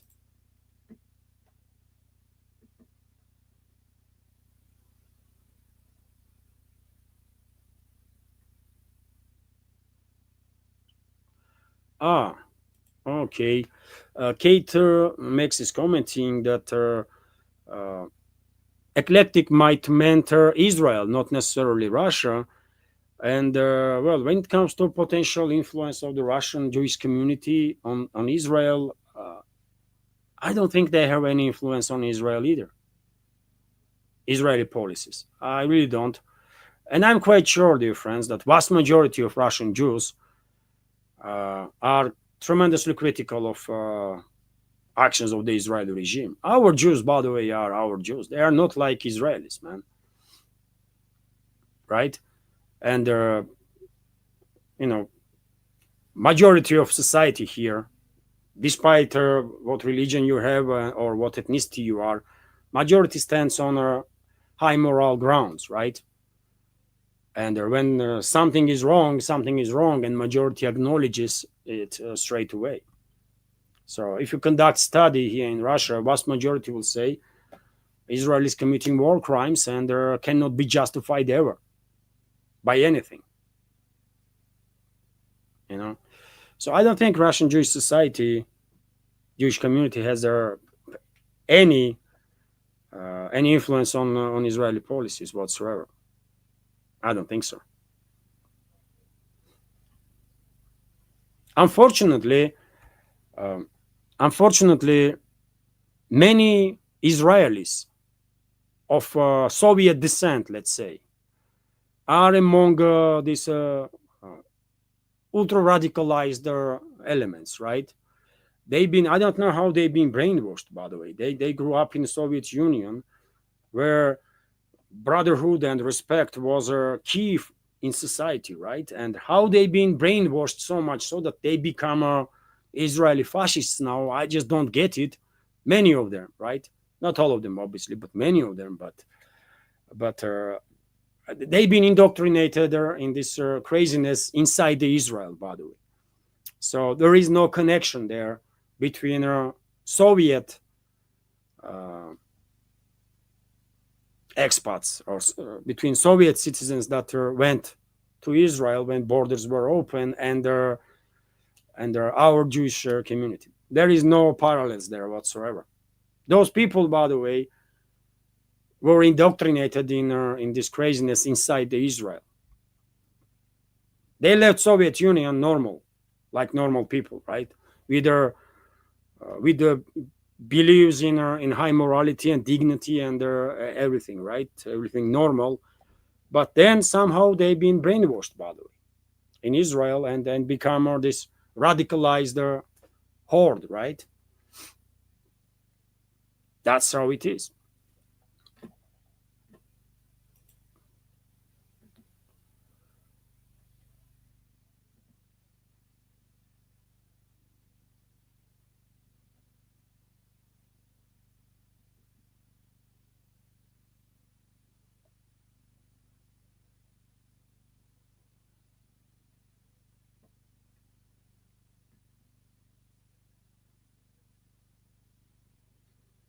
Dear friends, it's more than 2 hours now. Ein, there was nothing, no super chat, no nothing. Okay, so just to make sure that I'm not gonna miss super chat there. And so, dear friends, let me end the live stream now. My apologies if I miss your question, but we had a good conversation, isn't it? It's more than 2 hours now. This stream is going, and please, if you have no issues with that, like this video and leave some commentary after the stream. This might help to deal with their algorithm. Yes, if you want to support my work, you know how to do it. Links are on this video in the description box and in the pinned comment. My apologies, dear friends, that at one point I went emotional. I myself don't like that, but I mean, I don't have steel nerves, by the way. I mean, that's how it is. And there are certain subjects that definitely influence her more than others, right? And so, yes, thank you very much for your attention and support. Have a wonderful day and take care. Bye for now.